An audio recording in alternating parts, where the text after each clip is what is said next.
YouTube. Okay, man, finally. I'm finally live on YouTube.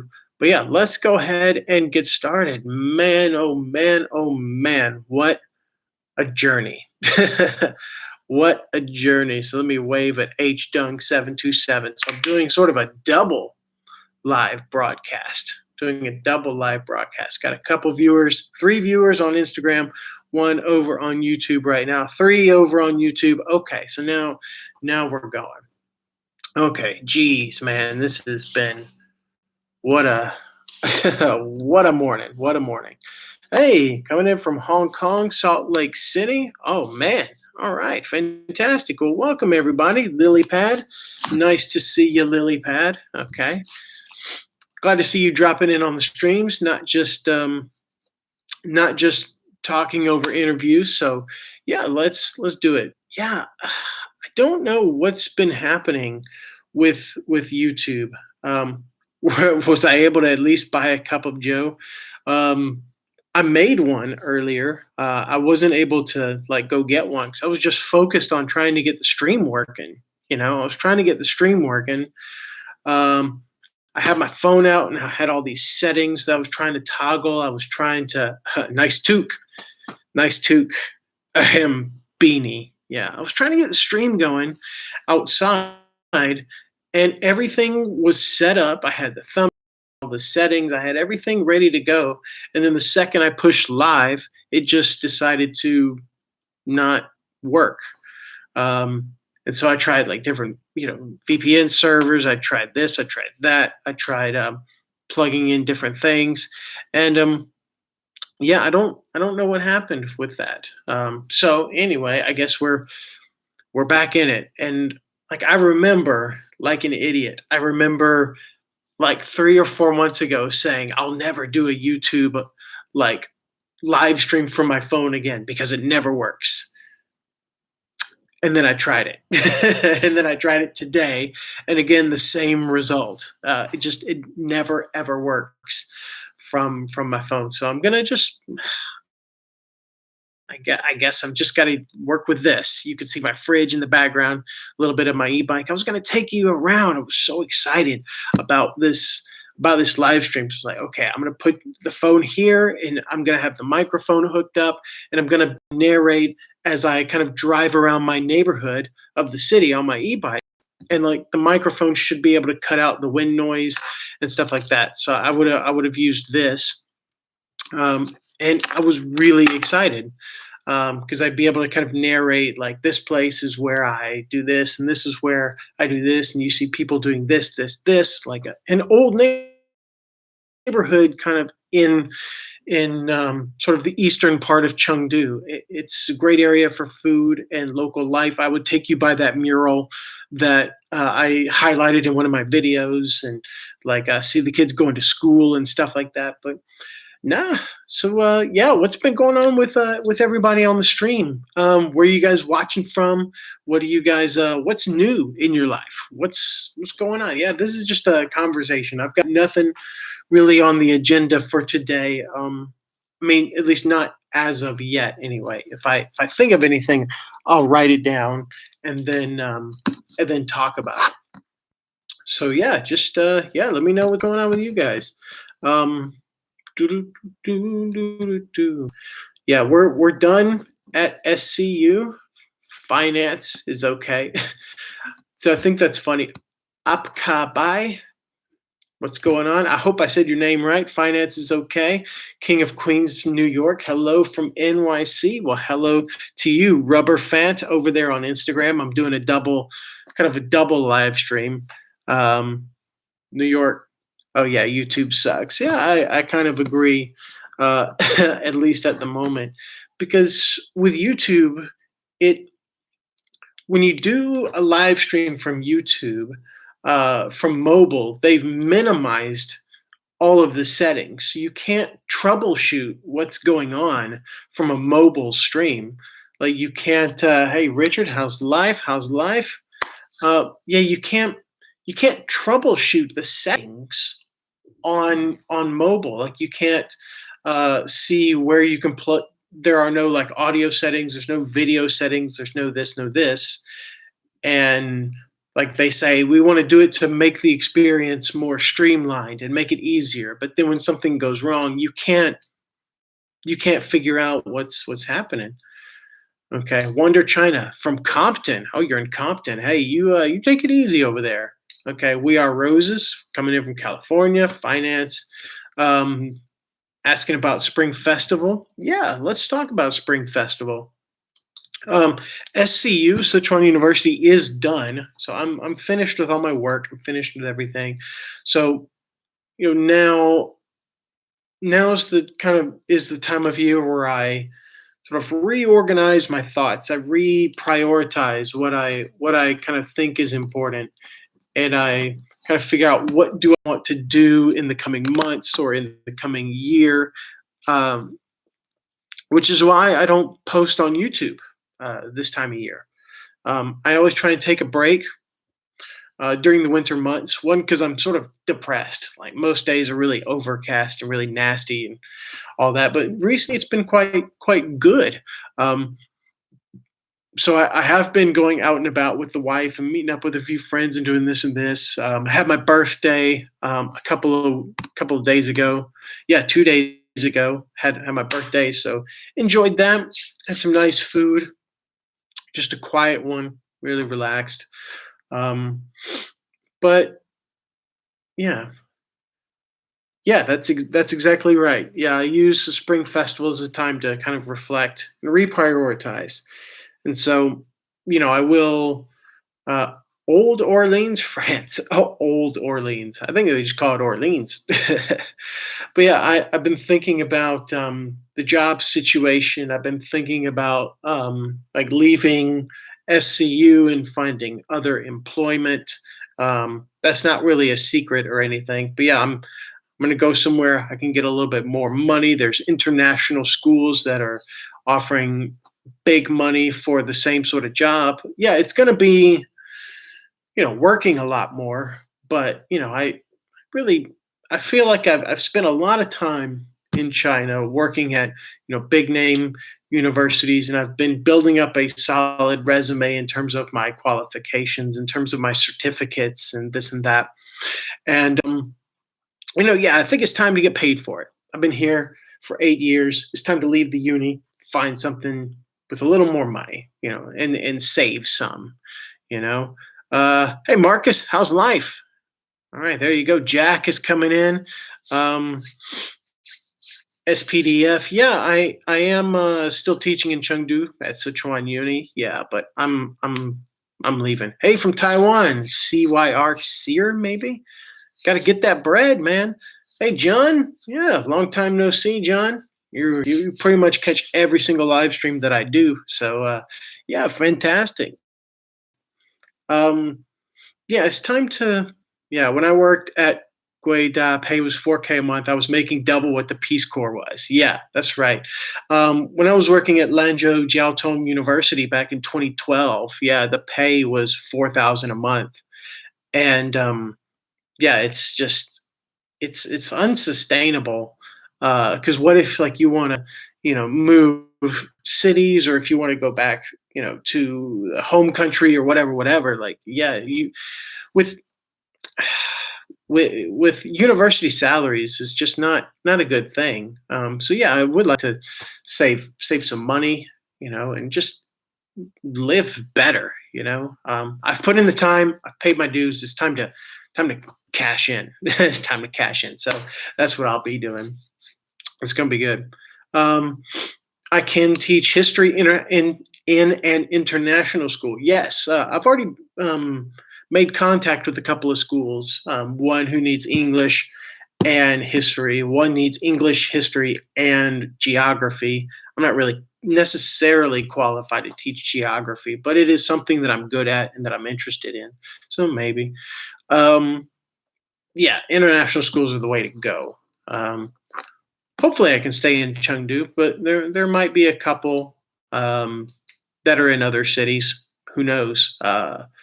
So, yep, I work hard and no money. Yeah, that's right.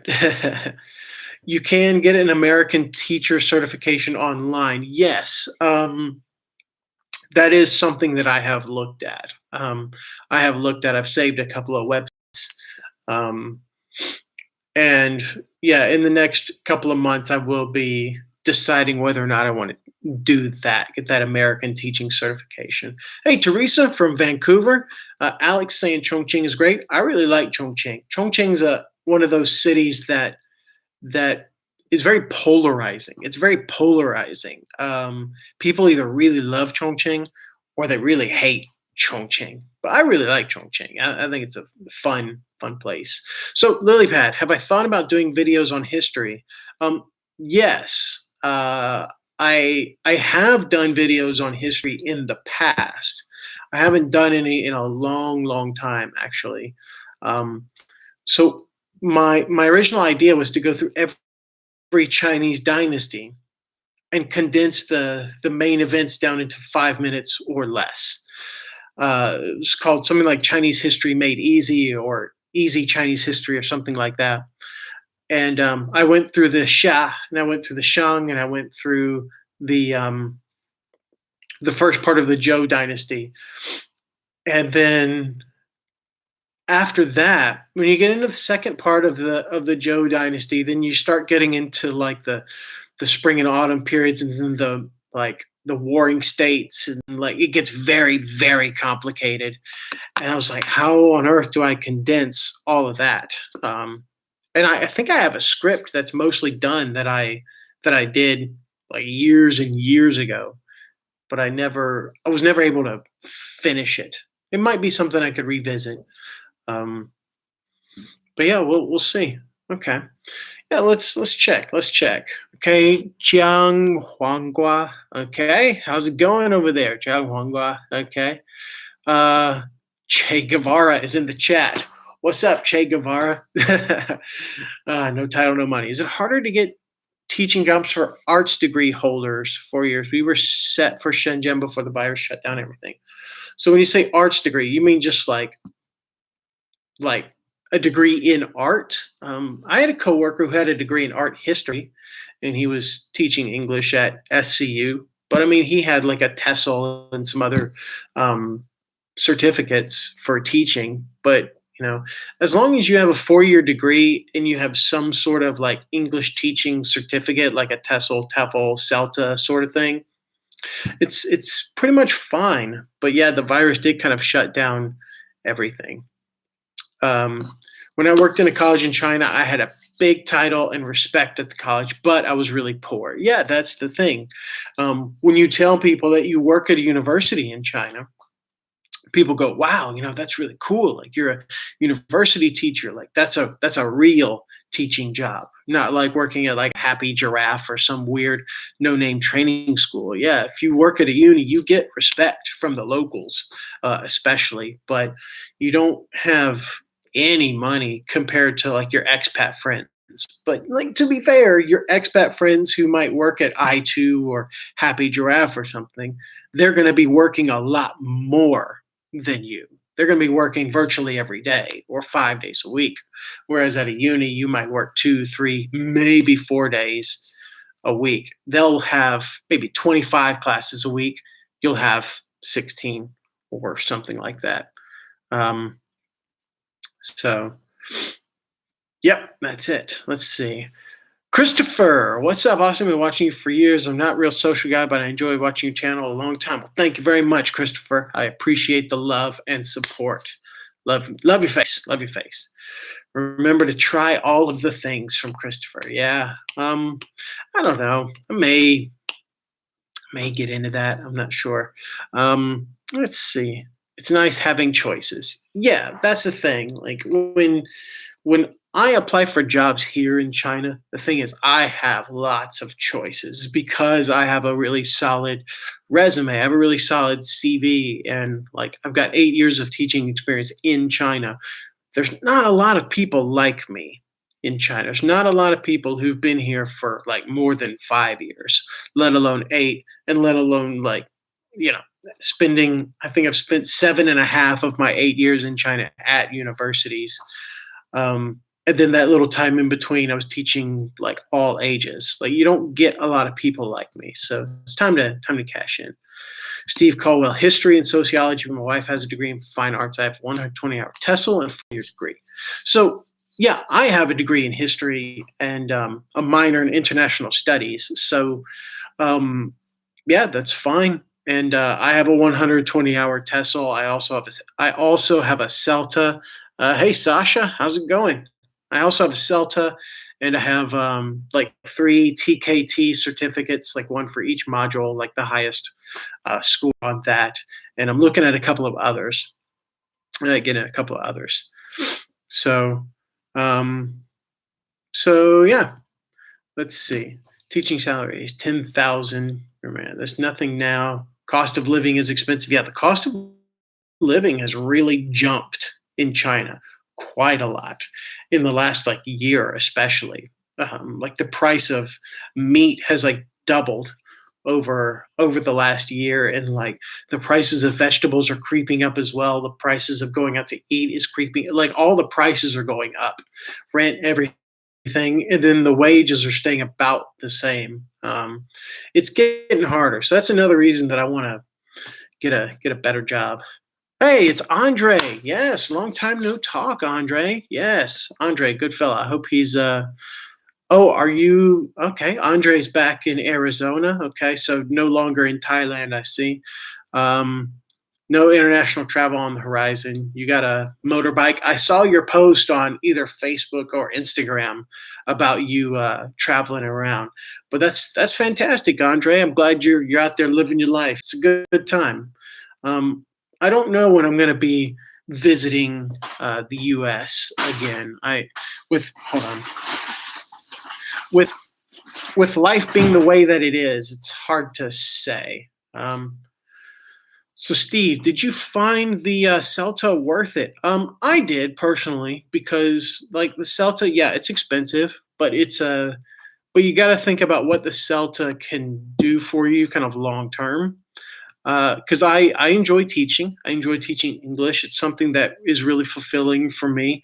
And like the CELTA is another professional qualification, doesn't expire. So it opens the door for you to teach in Europe, and it opens the door for you to get like a Delta or um, to take other training courses offered by Cambridge English.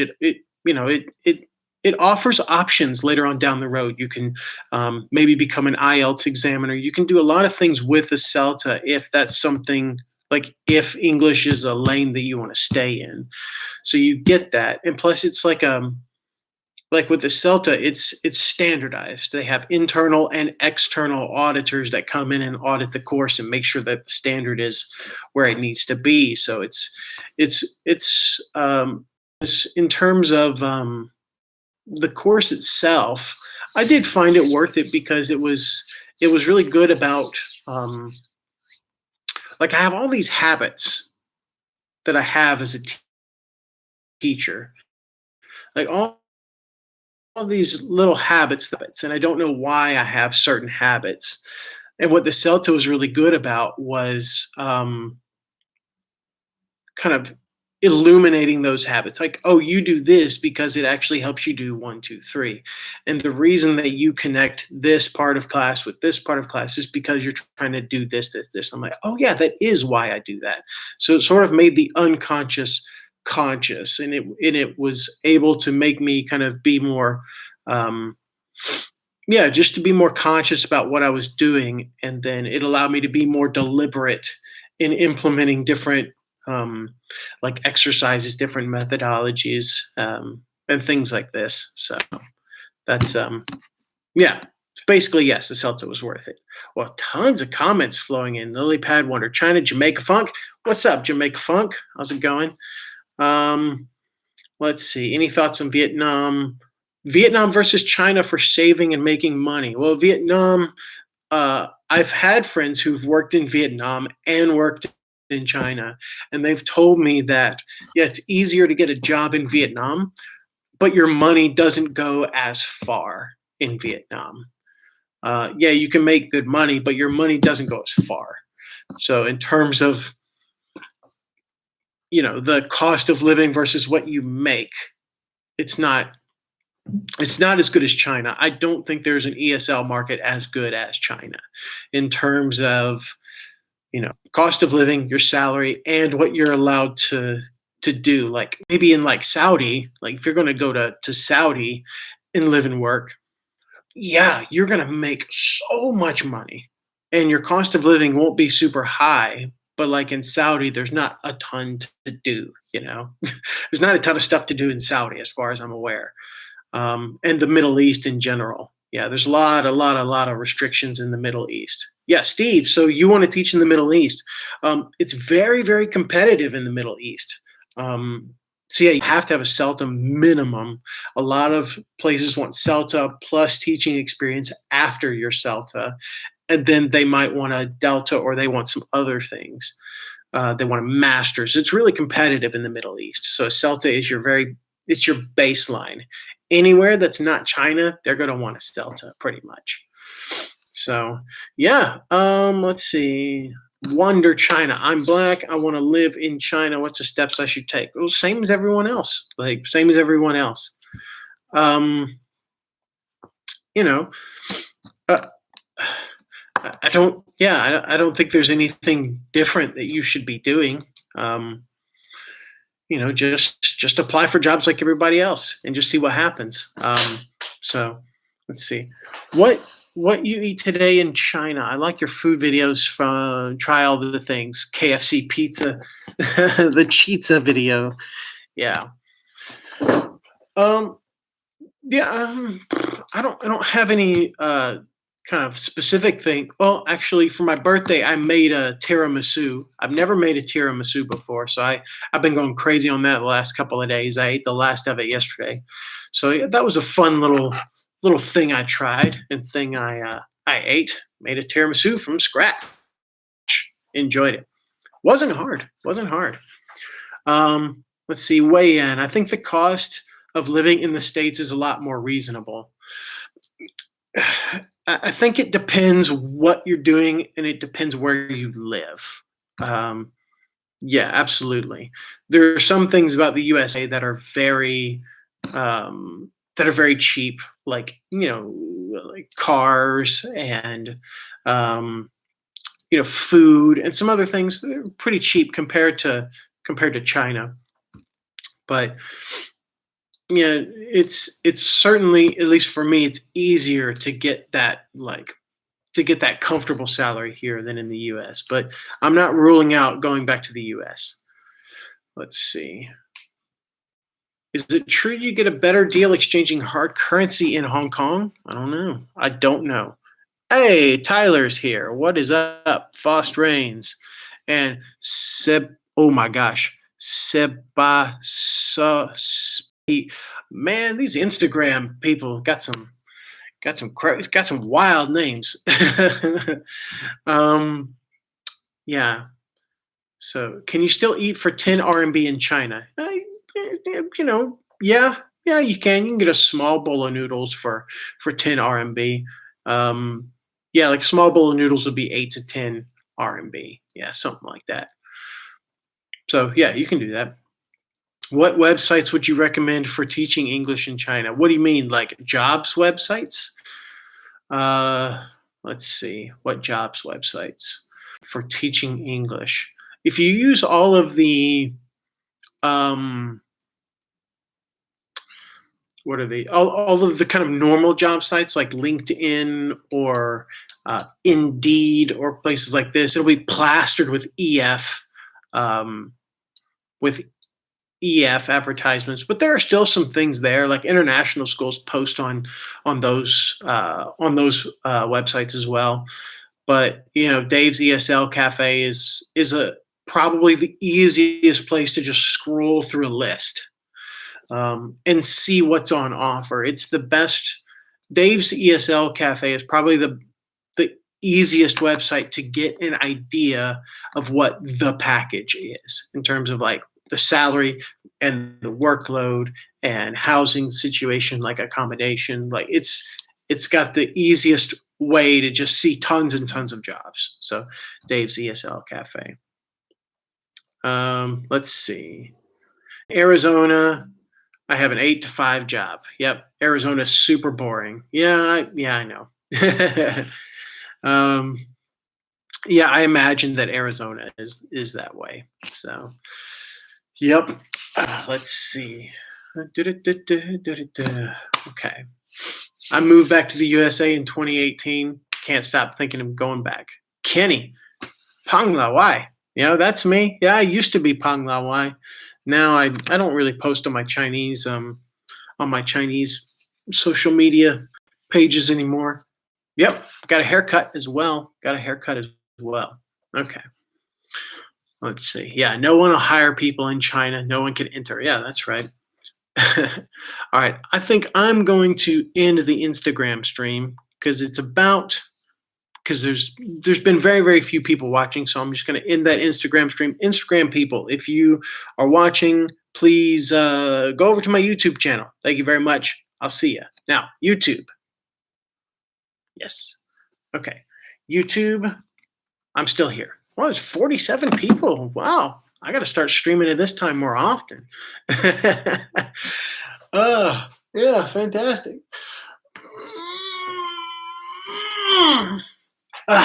All right. Let's see. Maybe I do need some water. Hold on. Yeah. Yeah.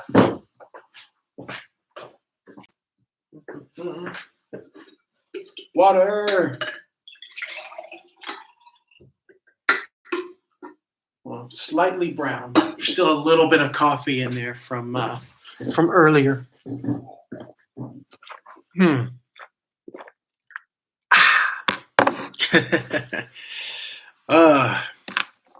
Let's see. What else?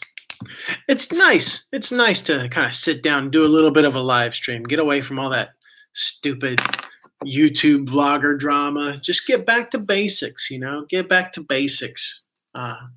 Just chat, just answer some questions. Yeah. You all say Arizona is boring. I mean, I've never been to Arizona. Let me just be clear on that. I've never been. I don't know. That's what I imagine. I think if you're the sort of person who likes to hike, maybe, because there's some like mountains and mesas and things like that. I do like the desert. I like the desert. So yeah, I think it depends on what you like to do.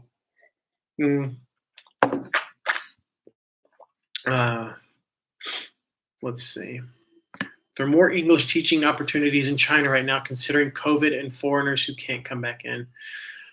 I would say there's a greater room for negotiating a higher salary. Yeah, because of the scare of foreigners. Austin, when I was in China, you could lie about your teaching experience. Well, I guess you can, yeah, but I mean, I'm not the kind of person who's going to do that. I find that really unethical. I'm not the kind of guy who would want to just swoop in like a pirate and get all of the money for, I'd no, thank you. I'd rather earn it, ZKNLL. Interesting. I don't know what that name means, but what time is it? It is 10:42 a.m. in China. Yes. I know some people who entered China. I'm drawing a blank on their names. Who came back? I can't remember. Somebody left and then came back recently, like in the last 2 or 3 months. But yeah, not many people are, because there's just so many restrictions. But you can, if you have what's called a PU letter, PU, you can come back, plus all the tests and whatnot. But I don't know. There's no major updates as far as the border is concerned. Could you give us Americans the details on how you get water in China? Well, you go, or you open the tap and then filter it, boil it. Yes. Yeah, Jamaica Funk's right. People are hiring. Serious lack of teachers. You just got to get here. Let's see.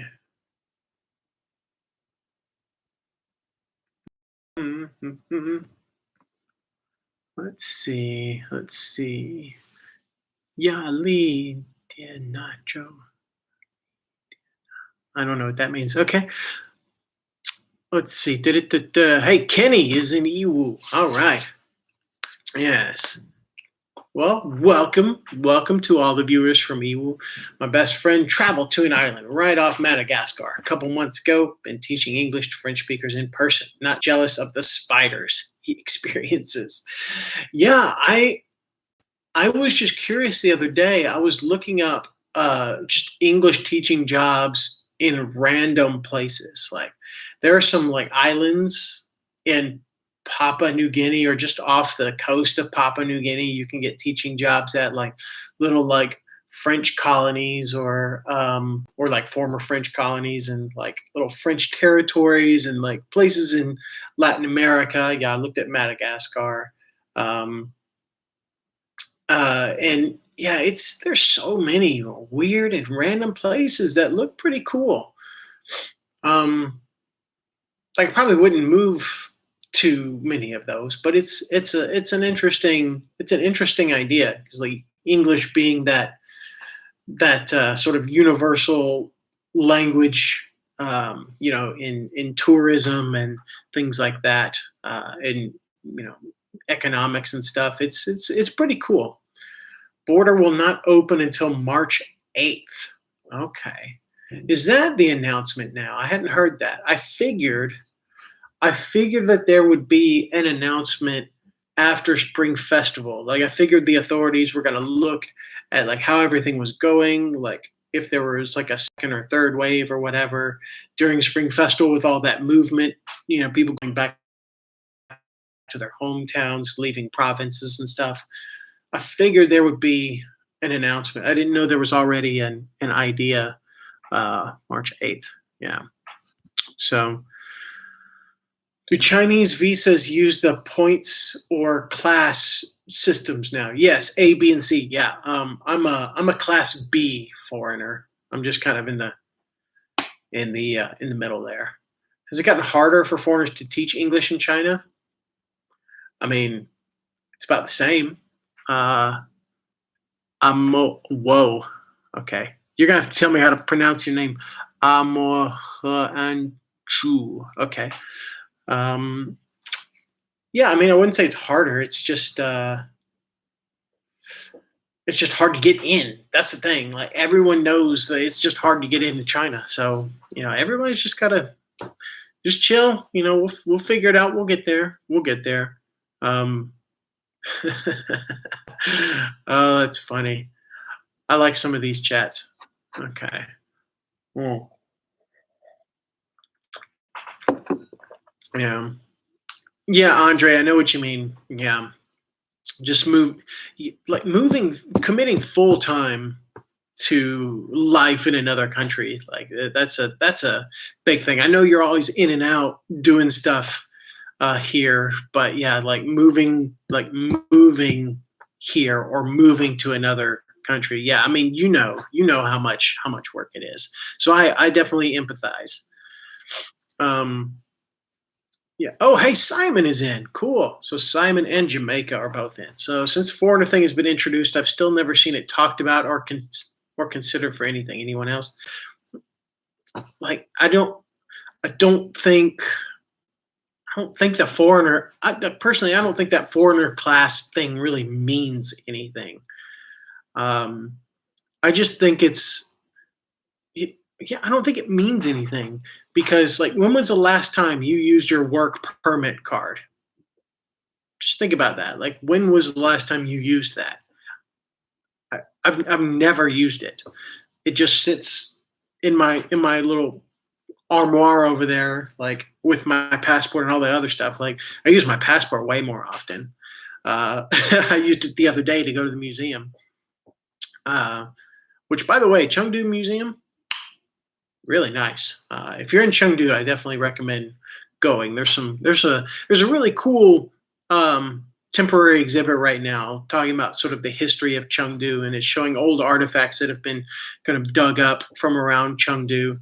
And it's got like maps of historical Chengdu like on the floor, and then they've got them kind of posted around, and um, little like models, like dioramas of what the houses used to look like and things like this. It's pretty cool.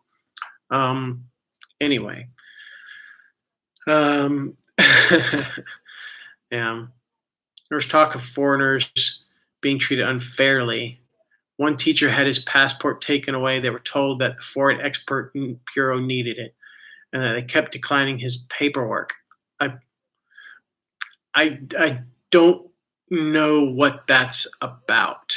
That sounds like, oh, HR keeps your permit card. Don't here. Let me go get mine real quick. Let me show you what we're talking about.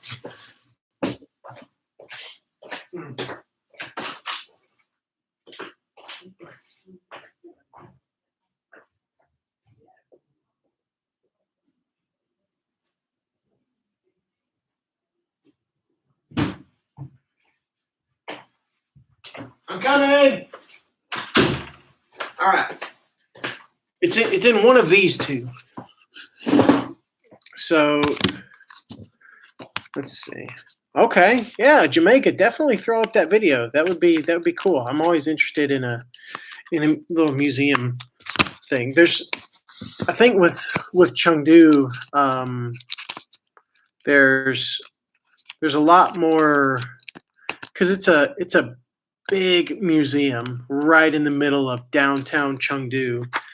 They have a lot of things like, you can't film here, or you can't take pictures with this. Like, they don't generally like people doing that. Maybe I don't have it. Did I lose my work permit? It's funny. I have my driver's license from the USA and a card, but yeah, I don't know. I don't know where it is, so never mind.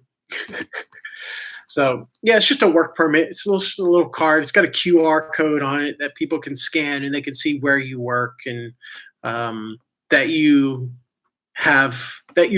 are lawfully employed, basically. But yeah, you should be able to keep that. Yeah, keep a hold of your passport. Keep a hold of your work permit. I do not let anyone hold those for me. Those are important documents. I don't want anyone else to have control of that.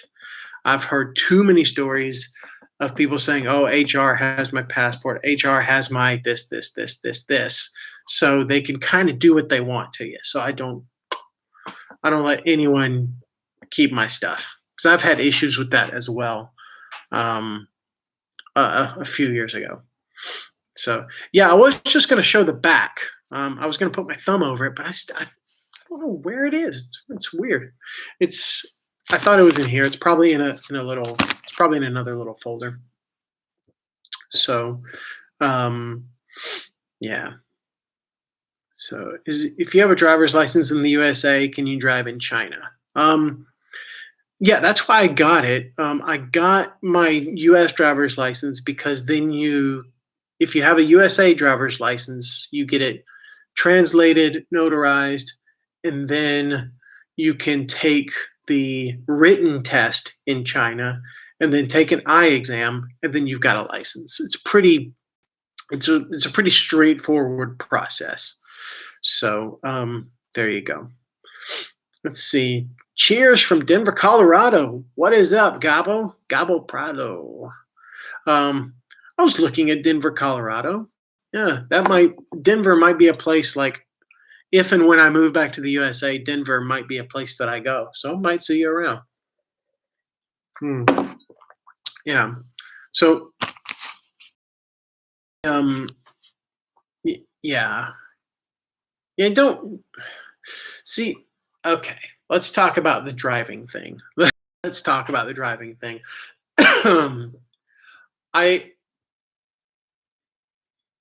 Unpopular opinion, I don't think that drivers here are that bad. I don't think that they are worthy of the criticism that they get. I'll say that. That's probably the best way to say that.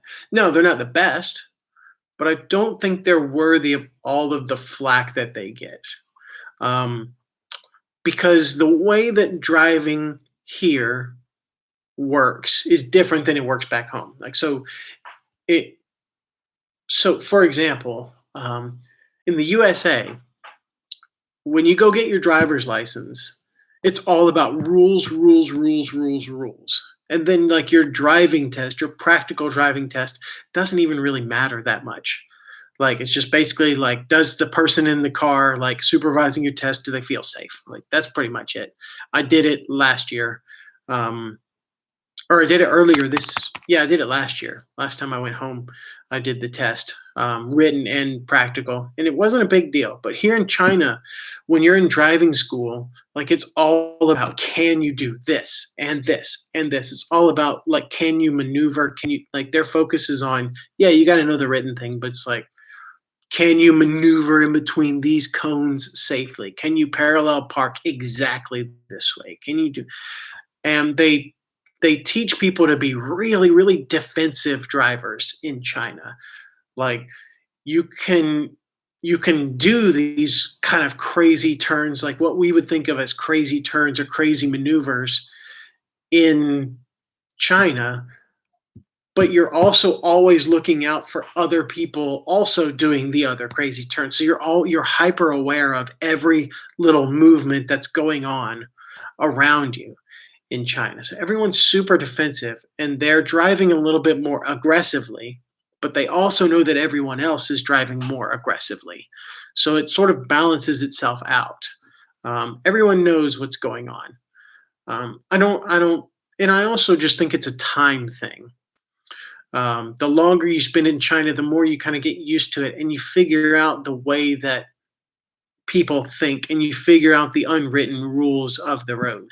Especially as like in China, you know, of course I'm a pedestrian and I used to like kind of skateboard through the parts of Chengdu. And then I got an e-bike and then I got a bicycle.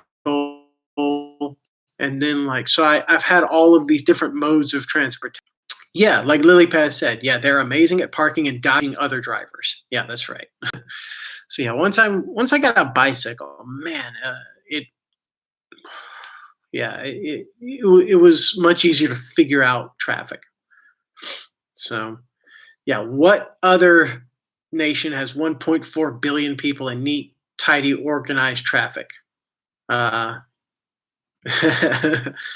it's not a reality for these population sizes. Yeah, I do think the biggest problem in China is that there's just too many private cars. That's really it. There's too many private cars. We need to get rid of some of them. Not all of them, but definitely some of them. So yeah, let's see what else are we going to talk about. Does anybody in the chat have any experience with the HSK6? Probably not, but you know, just a question because I'm thinking about doing that exam. Let's see. 2 years ago, I saw you at Tianfu Square. You were playing something like a dancing game. Oh wow, yeah, I went to Tianfu Square. Under Tianfu Square, there's a little arcade, and yeah, me and a friend were there. We were playing Dance Dance Revolution. We were playing DDR. I think I maybe only went once maybe twice. I've not been again. It's not really my thing. You're having whiskey, City Lights. Well, it's a bit early, but I've got some nice. I actually just posted a photo of this earlier today. Like I got a nice whiskey for myself for Christmas, Balvenie Double Wood, very nice. And then I've got I got myself another one for my birthday, Altmore 12, which is really good as well. It's very different. Hey, ZKNL, welcome to the cadre. Very good. Very good. Just became a channel member. All right. Cheers. Well, should I drink to that? I'm gonna wait till 12. I'll have a dram for you later. So thank you very much for that. Okay. So yeah, That's fun. I am a whiskey guy, definitely. Thanks for bringing it up, City Lights. I'm a whiskey guy. I love it. If I'm gonna if I'm gonna have a if I'm gonna have a drink, it's gonna be whiskey, pretty much. Neat, maybe one ice cube or a couple of drops in it, but usually neat. I love it. What are you drinking? What whiskey do you have? Just out of curiosity. How are you drinking it? Let's see. I met an agent in WeChat. She can offer me a PU letter to get a visa, knowing I don't have a degree, only a TOEFL. Okay? No, not okay. No, you cannot legally be employed in China without a degree. That's just, and you definitely can't get a PU without a degree. That's just not legal. Sorry. So again, ZKNLL, thank you for becoming a channel member. I'll try and put out more member content. Join the Discord. Definitely join the Discord. That'd be great. Okay, so I heard the HSK format is changing. I heard that as well, though I can't remember.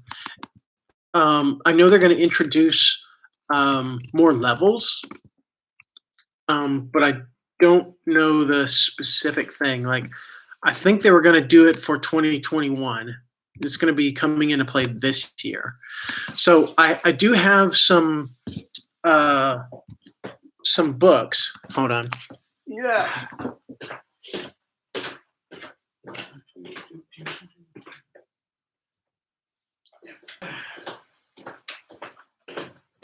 There it is. See, so if anyone wants to do the no, the agent's not ignorant. So let's put it this way. The agent is not ignorant. The agent is lying. That's the thing. The agent is lying. So that's I've only ever heard you and my grandpa use the word dram. Well, dram is it's a measurement of whiskey. You pour enough in the cairn glass to barely touch the sides of it. That's it. So a link to the Discord. When you join, you have to connect your Discord and your YouTube accounts, and then it should automatically put you in to the Discord. And if that doesn't work, go to the community tab. So go to my community tab, and then there will be you'll be able to see posts that other people can't see. And I have posts that have Discord links in them. So go to the community tab. You'll be able to see that. It might take a few minutes to sync up everything, but it'll be okay. I'll put another Discord link in the community tab after the stream is over so that you can check it. Okay. So anyway, ZKNLL. Have I had Lefroy? Yeah, Lefroy whiskey. Lefroy is it's challenging. It's a challenging set of flavors because they are so smoky, and they introduce they have a lot of things like brine and iodine and stuff like this in the flavor profiles. But it's like I prefer if I were to have a Lefroy, I would go for one of the kind of lighter ones because some of them just all that I get is that peat. I don't get a lot of other notes in there, but I'm not opposed to Lefroy. Definitely not. But yeah, the one with I tried one the other day that had a lot of iodine in it. It's like, ugh, no thanks. It might clean me out, but it ain't good. So, okay. Amohanju, it could be modeled after the European style test. Yes, let's talk about the HSK in a second. What district of Chengdu do I live in? I live in Xinjiang. Let's see. New HSK levels. So let's see. The current HSK system is going to change. Not 100% sure. There hasn't been much information announced. What do we know so far? So it will, let's see, I think I've heard it going up to 9 levels, I think. Yes. So there's going to be like an elementary level, middle level, and then a higher level. And each level will have three different. Each one will have three different levels. So um, I don't. Yeah, I mean, I don't know. I would like to take the HSK sometime this year. I would like to get into that HSK 6 sometime this year. And by the way, if you're studying for the HSK, so if you get these books right here, these kind of Hanban official Confucius Institute books, and if you feel comfortable with what's in these books, and if you take one or two practice tests and feel okay, like if you're getting like 80 in the 80s on the practice exams, then you're gonna ace the test because these passages and the practice tests are more difficult than the actual exam. So, um, okay, Lefroy. Let's see. The description says it's like kissing a smoky mermaid. That's an interesting. That's a very apt analogy. That's pretty good. A smoky mermaid. Yeah, something like that. But it's like it's more of like a campfire kind of thing, but not in a negative way. It's like having a bonfire kind of flavor. It's nice. I keep doing this. I need to stop. I can't. Well, by the way, my hand is all messed up. I can't connect my yeah, I can't do it. My pinky doesn't really move. So, which is weird because this is my guitar hand, but I can actually play guitar, but I can't touch my pinky to my other fingers. Let's see. Anyway, let's see. So yeah, that I think that's probably my goal for this year would probably be to um, finish prepping for the HSK and then maybe take it. Maybe take it. We'll see. Because I feel like my Chinese is sort of stagnated. I haven't made a lot of improvements to my Chinese in the last couple of years. And I think while I'm here in China, like it's like if you're in China and you're not studying Chinese, you're not learning a little Chinese at least, like what are you doing? Come on. Get your life together. You move to a new country, you speak the language, right? And like if I were to move to Spain, I would learn Spanish. If I were to move to Portugal, I would learn Portuguese. If I were to move to Germany, I would learn German. In China, learn Chinese. I just think that's a good rule. So let's see. Is the new airport open yet? The new airport is doing test flights, I believe. Like I think they've laid out all of the external like stuff, like the runways and whatnot. And I think they're doing test flights. But it is going to open this year. Let's see. Yeah, so they've completed their first test flight in November. So they're still doing it when it will open. And see what's going on. A lot. How about you guys? Like, why don't you let me 9 people watching? Like, how's life going with you guys? How's life going? 50. Hey, 50 people. Congrats to number 50. There you go. Oh, nope. 49. Number 50 left. I was like, I don't think I've ever had 50 people watch one of my streams. Hey, there's number 50. I don't think I've ever had 50 people at one time in my streams. Yeah, come on. Let's have some let's get some of the chat going. 51, 52. There's a few people in the chat who've already said where they're watching from. Like, how's life going with you guys? Like, what's going on with you guys? Why don't you leave something in the chat there? Leave a nice little comment in the chat, or click the like or something like that. So, can you speak Chengdu Hua? No, I can't. I can understand a lot of Chengdu Hua. I think that's just a. So, by the way, Hua is like a short word for like language or dialect or something. So Chengdu Hua means like Chengdu dialect, or like Lanzhou Hua, Lanzhou dialect. Sichuan Hua just is like dialect. It's like Chengdu Hua. Now I can understand a lot of it, but I don't speak it. I I don't think it's very useful to learn dialects. It's a fun little like I don't want to call it a gimmick, but there are so many foreigners in Chengdu who made a point to only speak Sichuan dialect or to only speak Chengdu dialect, and I think that's just a gimmick because it's like it's a really quick way to get famous in China or to get famous within a city if you speak the local dialect. And yeah, I mean, and the people that I know who speak really good like Chengduhua, like they're famous for it. I just think that's kind of weird. Like because what if a different part of the country, like your Chengduhua is not going to be really useful, is it? You know? So what? You're just going to stay in Chengdu the entire time you're in China?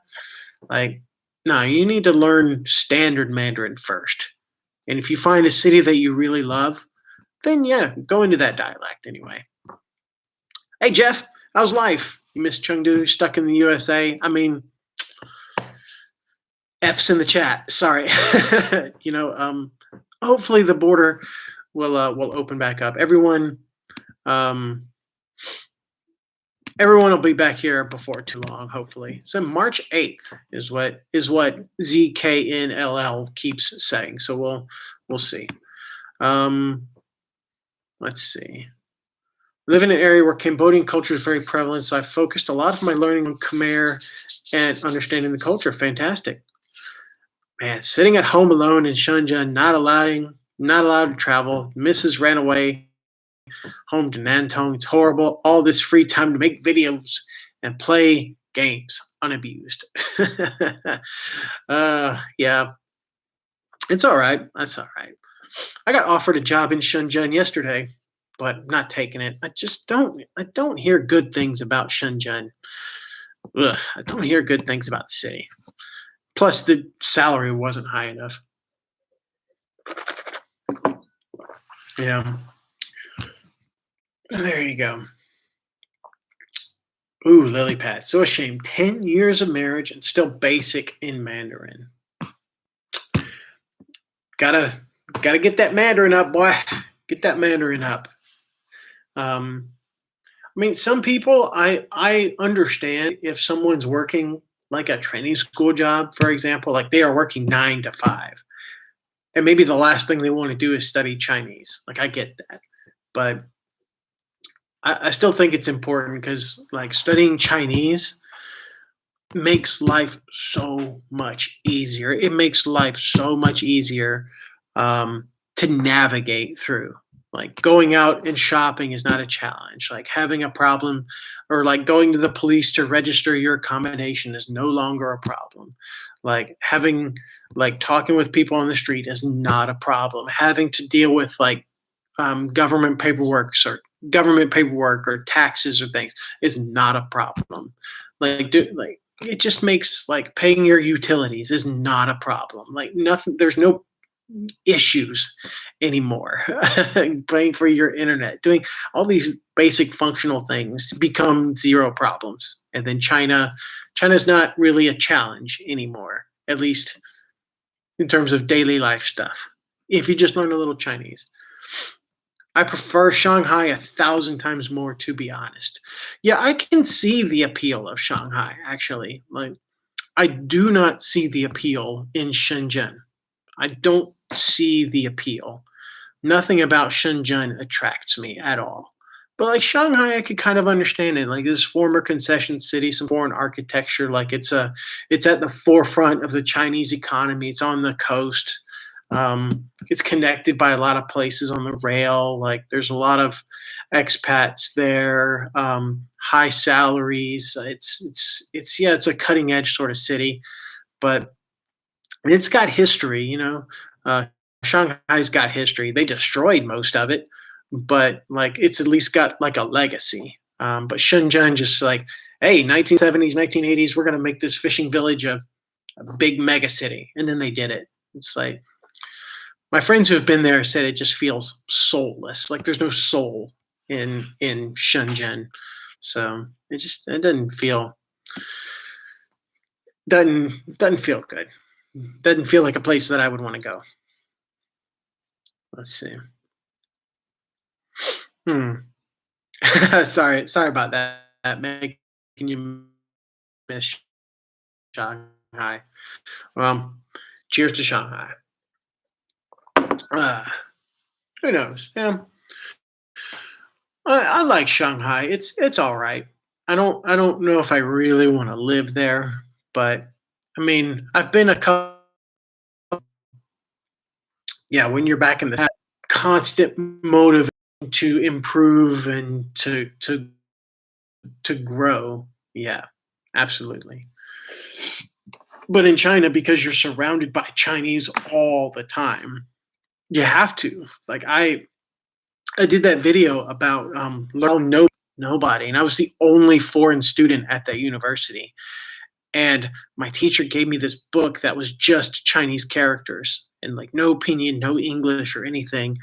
And like and not being able to buy food, not being able to like pay my phone bill. I remember the first time I was able to pay my phone bill by myself. Oh, that felt so good. Like not being able to communicate with anybody was just so like gut wrenching. It was like soul crushing. Um, but yeah, it gives you a motivation to hustle and learn your Chinese. Because yeah, you need to be able to communicate with people. You need to be able to do stuff. If you watch some of my early videos from 2011, there was one video where I just start the video like, "Oh, that's the sound of frustration and despair." That's like the very first bit of the video, and I talked about how awful it was not being able to speak Chinese, and then yeah, learning Chinese has made life so much better.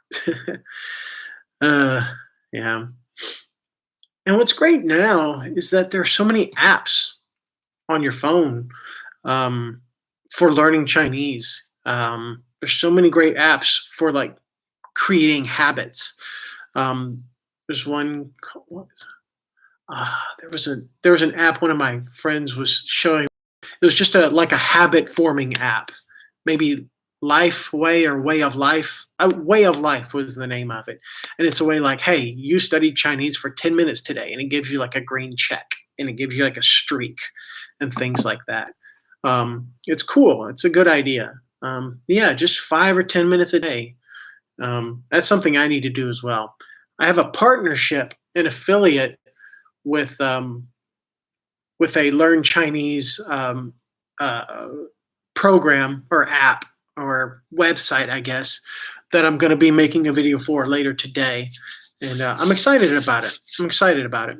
It's cool. Is your phone fake broken on yeah? It's not fake broken. It's a NASA. It's an old NASA piece. Um, yeah, it's just a see. It's not bro. Oh, it's dirty. My phone's dirty, but yeah, there you go. Wow, that's fine. Oh, there's you. You can see yourself. One plus. Yeah, there you go. In the stock market these days, you won't need to work anymore. I've been paying attention to the stocks. I'm more. I'm not on. I'm not on Robinhood or anything, but I'm on. I don't know if it's Binance or Binance or whatever, but I'm on that. Uh, let's see. Dogecoin is down 16%. It's funny, but yeah, I'm paying attention to that. It's been an interesting few days. It's been an interesting few days on that front. Yeah, tones are much easier. Game stonk. Game stonk. Yeah. Yeah, tones are an interesting thing about Chinese. It's not something I ever think about anymore. Um, because yeah, there's a really interesting thing that happened to me um, where yeah, just one day I woke up and I understood the tones. I understood how to make the tones very strange, very strange. And I don't know what happened. And I'm not the only one who's had this experience. Like you just wake up and you'll know how to use the tones. um, let's see. So what have we done? I've talked about SCU, talked about being on a break, talked about um, prioritizing. I've mentioned a sponsor that's coming up. I've got another guy who I'm reading his book, and I'm going to do a little book review of his book. His name is Vinny. He wrote a book called Escape from America, and I'm about a quarter way through it. It's okay so far. It's okay. I have yet to form. I have yet to form an opinion on the book so far. So that'll be something I'm doing. So I've got I don't know. I guess that's technically a sponsored video as well. So hey, if you want me to sponsor anything, I'll do it. So you suddenly are one with the tones. Then you go to Guangzhou or Hong Kong and they have an extra tone. Yeah, that's true. Sichuan has an extra tone as well. They have like a high tone that also rises. So if you have like ma, first tone is high, and then they have one that's like ma, ma. It's like high, and then it also goes up like beizi, beizi, like cup, beizi. Like it's high, and then it also rises. I can't really do it. I don't speak Sichuanhua, but I can hear it. I can hear it. The ngo sound, yeah. You always feel like you're talking with cotton in your mouth. Yeah, that's. I mean, how's the connection? Is it okay? I don't know. We'll see. Ngo. Yeah, and then there's another one in Sichuan dialect that's like ngo, ngo, go, something like that. Subusama, go. Yeah, subusama, go. Something like that. So, like in the beginning, I always thought subusamago, mago, subusamago. Like there's a little thing in there. It's like subusa, sure. It's like a right, right question mark.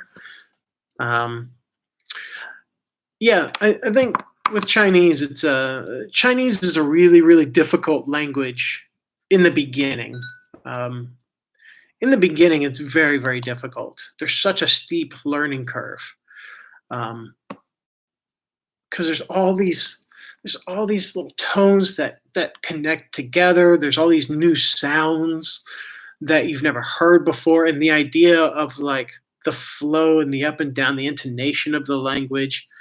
And then add on to that, the written language is not phonetic. So you have to just memorize this, this little tree house, is a word, like if you see a, something like that, like that's a word, and you got to know what that word is, and you have to know how to say it, and you have to know what tone it is, and you have to know how to use it in a sentence.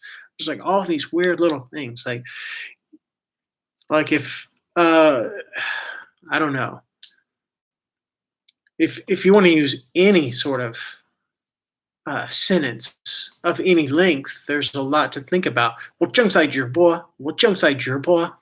Like whoa, like 我正在直播, like yeah. So there's like just that. 我 half of the third tone, 正在 fourth tone, 直 rises, and then 波 up high. Oh, it's there's a weird thing that happens in there, and then all of this has to not only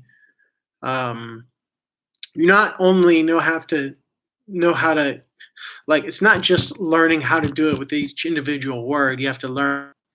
Like it's so interesting, and once you kind of master it, it becomes fun. And Chinese is a fun language because you don't have to conjugate verbs. You don't have to conjugate verbs.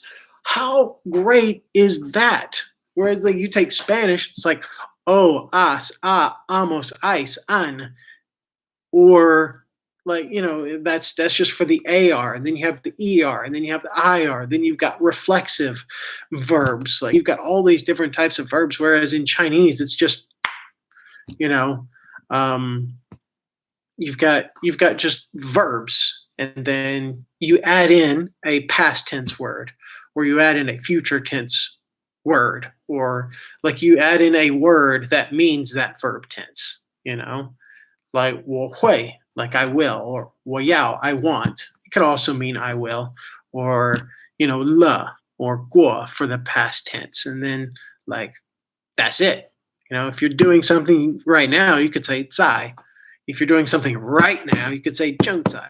And that's all you need to know, just those few words, and then plug in vocabulary. Bam, you're done. It's so great, man. It's so great. Um, but anyway, we might be boring people with Chinese talk. And we've been going for about an hour 12. So that's quite a long live show.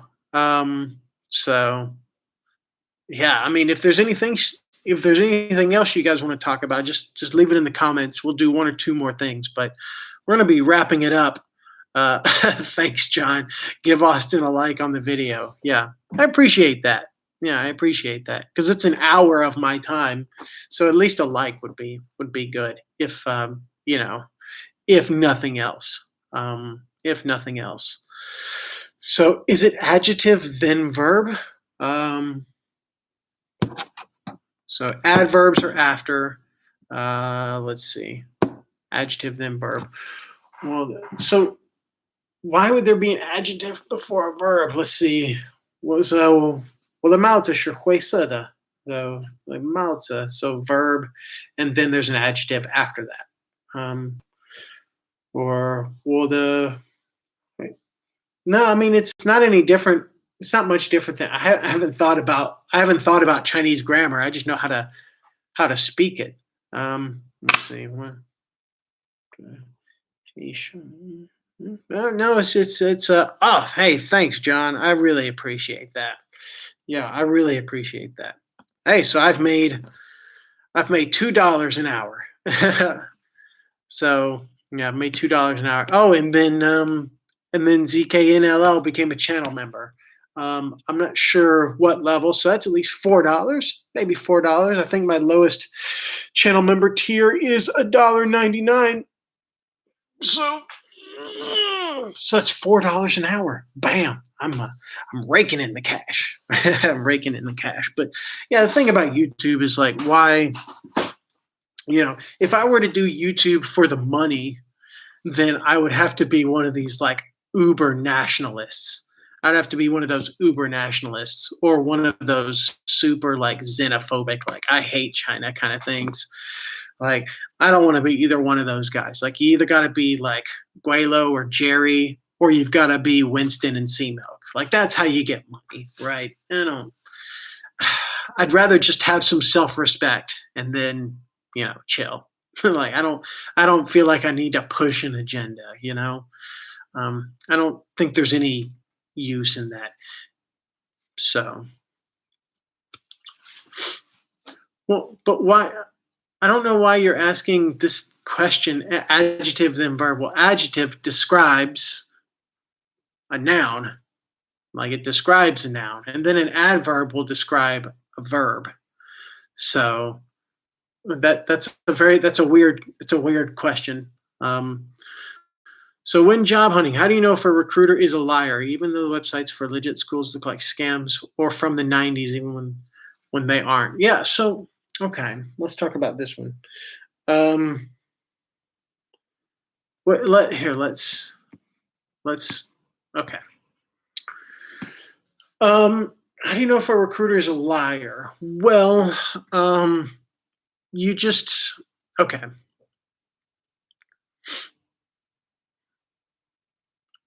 If a job offer sounds too good to be true, it is. If they're offering a really, really high salary for not a lot of work, you have to think about, like, why is that salary so high then? What is it that I have to deal with that's making that salary so high? And then, like, you would ask them, like, how many teachers do they need is an interesting question you can ask as well.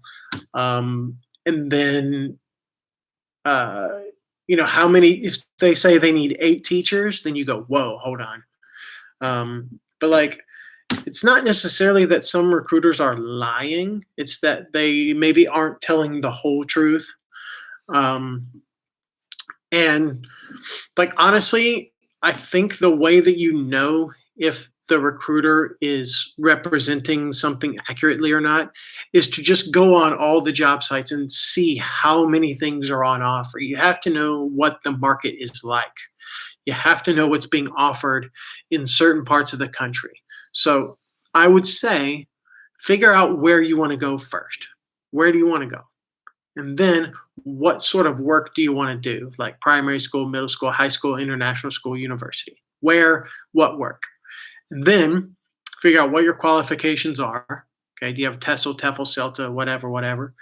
Okay. And then with that in mind, for jobs in that city and just look at 100 jobs because there's going to be 100 jobs. Look at 100 jobs and see what's the most common thing on offer. Just do that. And then once you kind of figure out an average salary and then an average amount being offered for housing, or if housing is offered, for free or like work hours, once you figure out what's normal, then, you're on your way. You can also join expat groups on Facebook, for example.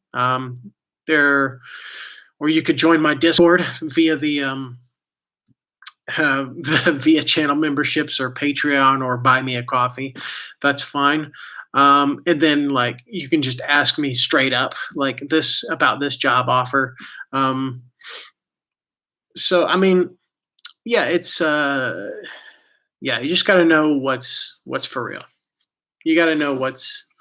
Well, I'm worried about getting promised opportunity to teach older kids and getting bait and switched into kindergarten. Right? Okay.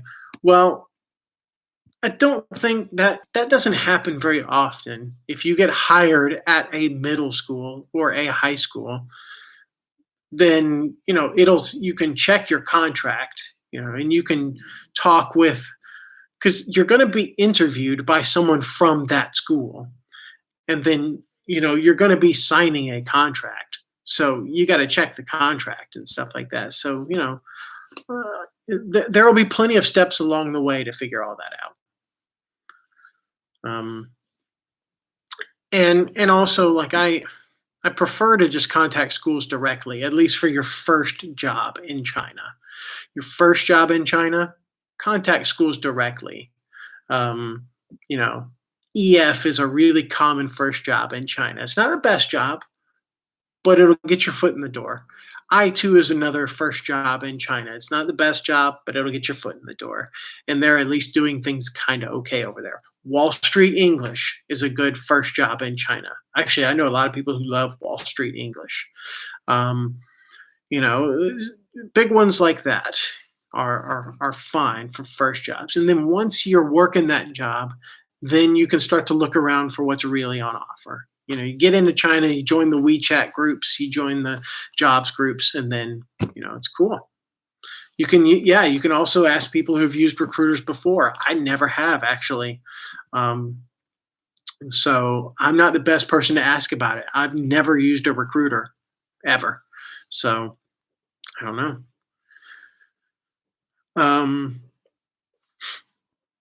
So Z visas change when your job changes. So like your current place of work has to transfer your work permit and your Z visa over to the next company. It takes 2 to 3 weeks to do. So, yeah. No, I'm still in China. I'm not in the USA. No, I wouldn't go back to the USA right now. Only take recommended recruiters. Yeah, that's another thing. Like, so I've never used a recruiter. But I know people who have and have had good experience and good placements.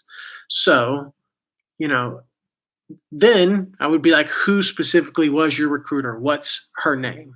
Because usually it's ladies that do this. So like, what's her name? And then, like this. Because I had a friend who got a really great job offer a few years ago, and I was like, oh, interesting. I might kind of follow you and figure out something. I want to use that recruiter. And then I think I got that person's WeChat info or whatever. They never added them. But yeah. So yeah, that's another thing. And just use common sense. If something doesn't feel right, then don't do it. Like trust your intuition. With China, you can afford to be picky because if you get screwed over here, everyone gets screwed over. I've been screwed over. Um, and all my friends have been screwed over at one point. Like it happens. But it's through that process that you learn stuff. And it's never fun when you get screwed over. But it's part of the process. So yeah, so Jamaica Funk had a male recruiter for his current job and it worked out well. So you can, I don't want to say, hey, everyone go talk to Jamaica Funk, but yeah, I mean, go check it out. He's got a great channel. He's doing good work over there. I did I did talk to Jamaica about interviewing him on my channel, and then I never did. Um, I never did. I never like. I had this great idea for an interview, like a series of interviews with smaller YouTubers, and then I never did it. I'm the king. I'm an idea man. I'm an idea man. I have ideas, and then I proceed to not follow through with them. So yeah, yeah. Check out Jamaica and see, and check out his university where he's working at. It's very green. His uni's really green, and it looks pretty nice. It's kind of out in the sticks, but yeah, I enjoyed his moving videos. Watching him get settled in, it's a good time. It's a good time. So shout out to Jamaica Funk. There you go. And he's always watching. So there you go. And Simon, of course. Simon makes some beautiful, beautiful stuff. Man, Simon knows how to work a camera. Simon really knows how to work a camera. I'm jealous of his skills in that department. What job will I do in America when I go back? So this is an interesting question. So when I go back to the U.S., I'll definitely hit you up. Um, I won't stay in China forever. But I'll definitely hit everybody up. Hey, could someone hook me up in the USA? So I think that I would love to have a job that involves both countries. Like I would love to have a job, maybe not interpreting. Like translation jobs might be okay, but like face to face, like interpreting or things like that's kind of difficult. But I would still try maybe, or like maybe being some kind of like tour guide or something like that for like Chinese travelers in the U.S., helping them navigate America, or maybe doing like summer camps for Chinese kids would be fun, like seasonally. I don't. I'm not opposed to teaching in the USA. I'm not enthused about it, but I'm not opposed to it. Depending on what sort of teaching job I could land, because there are jobs that you can land in the USA where you teach adults. There are jobs you can land in places where you don't have to deal with a ton of disciplinary issues and things like this. Um, yeah, I'm not enthused about teaching, but maybe getting into teacher training or to get into I want to get involved in something that involves Chinese, something that involves Mandarin, which is it's another reason that I might want to study and do HSK stuff. Because yeah, there are tons of people who are bilingual in the one white guy who can do that. you know. Um, yeah, maybe even teaching Chinese, that could be fun. I taught Chinese for a very very brief amount of time in New Orleans, just very very very brief. So yep. Hey, Capsule Lee. Watched your videos for a long time. You've lost a lot of weight. Yeah, I lost some. I got some back. A little bit of winter weight, a little bit. But I would like to know why you left Tianjin. I left Tianjin because okay, I'm going to do 3 more minutes. I'm capping this at an hour and a half. So get your questions in. Get your questions in. Um, I left Tianjin because I didn't like the city. I found Tianjin to be a very boring place. Expat community very fragmented, not really there. Most of the expats are out in the TEDA area, like the import export area. It's in the port, which is basically another city. I didn't like how relationships were in Tianjin. I felt that everyone that I met in Tianjin, like especially the locals, they were always sizing you up. You know, how can I use this guy? How can I use this guy and like use them and lose them. That's basically what it felt like relationships were like in Tianjin with local people. And I always felt watched. I always felt watched. People always had their eye on me, and they were always watching to see if I would make a mistake or if I would do this or do this. Plus, the pay was so low at the uni. Um, I liked I liked the job that I had teaching academic writing, but it was a lot, and the air quality was not good. In Tianjin, the food wasn't fantastic. So yeah, so there's a few reasons why I left Tianjin. Let's see. Austin, you can work a great job with an American company who needs Chinese relationships. Sure. Yep. That's exactly the kind of thing I'm talking about. That sort of things. That sort of thing. I was talking to my dad about it, and he said, I see a future where you work a job that's kind of at the interface of Chinese and American culture. I was like, that's a very good way to put it. Um, that's a good way to put it. That would be fun. No, I wouldn't. I wouldn't buy an apartment in Chengdu. I would not buy an apartment in China. I know it's easy. It's easy money in terms of like an investment. Like you just buy a house and then it automatically goes up in value because of the real estate bubble. But I just don't think. I don't think the quality is there for most places in China anyway. There's some places that are really very well built and very well maintained, but not nearly as many. So not there's not a lot of those compared to just sort of the average. So yeah, that is about it. Man, what a stream. Hour and a half. It's a behemoth of a stream. It's a behemoth of a stream. So yeah, man, what a morning. What a morning. There's some ups, there's some downs. Well, downs first and then later up. So we got up to like 54 people or so in the game. It's been fun. Got to talk about a lot of things, answer a lot of questions, and just engage with you guys. So thank you all very much for watching.